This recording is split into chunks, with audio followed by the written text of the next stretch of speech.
The Saint Bernard, a brave, majestic dog, is known around the world for its heroism.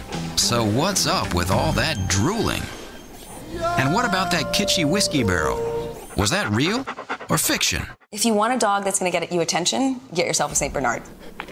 I don't think you can walk down any street anywhere without getting, stopped every 5 feet. When you first look at these guys, they're absolutely huge and demonstrative-looking animals, but the soul and the spirit of the animals that I've worked with have always been really gentle. That's the kind of animal that I'd like to see running around my house and playing with my children. Saint Bernards were the original high-adventure avalanche rescue dog. They have a great desire and instinct to actually seek out, search, and find people. Natural-born trailblazers with a superior sense of smell. It's said that they can detect a person buried under 20 feet of snow. Their strong, arched feet and large paws make them sure-footed and great at digging. Bring a drool rag with you. You need to have one on your hip at all times. Because of the shape of the jaw and jowls, there's loose skin around the facial area. So if you're going to have a Saint Bernard, expect to get wet. She's a good girl. Believed to be descended from the Mastiff family, Saint Bernards can weigh between 100 and 200 pounds. It's naturally a gentle giant.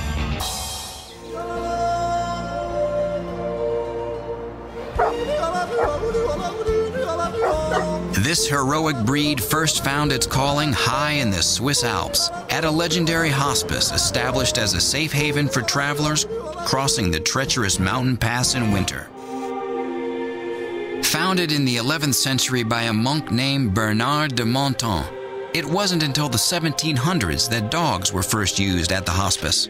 The monks soon discovered that these dogs had some gifts that went above and beyond. Not only could they sense avalanches approaching, but they also had an uncanny ability to find victims lost in the snow.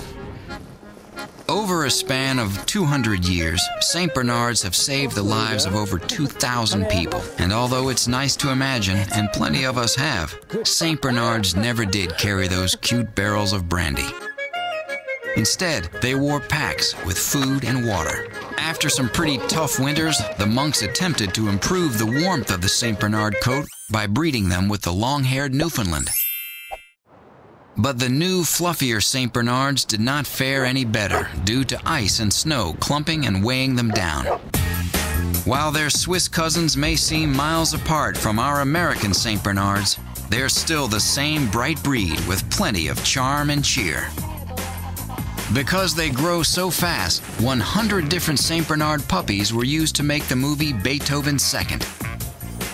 Whether short or long-haired, Saint Bernards require a moderate amount of grooming and shed heavily 2 times a year. They have a very oily, water-resistant coat, so you don't want to bathe them too often because you will strip the coat of all their natural oils. For environment, Saint Bernards fare better in a colder place. They're very large dogs, so make sure you have the space and the money to feed them. As far as health is concerned, the Saint Bernard has more issues than most and can suffer from painful growth spurts and joint and heart problems. When it comes to Saint Bernard's health, you're probably going to spend a lot of money at the vet. Training at an early age is the way to go. Saint Bernards can run out of juice quickly, but they're very eager to please. And finally, nicknamed the babysitter, Saint Bernards are a spectacular family dog. I think that they're safe with children. I think that they are willing to listen with the right training and the right healthy play habits. This is a great dog to have for your family. Oh, good girl. So, in general, Saint Bernards love lots of space and prefer the cold. This breed can run up your vet bills. They do need some grooming. They're trainable but can tire quickly, and they can fit in with your family, especially one with kids. This gentle giant has a truly compassionate spirit, earning his place forever in our hearts.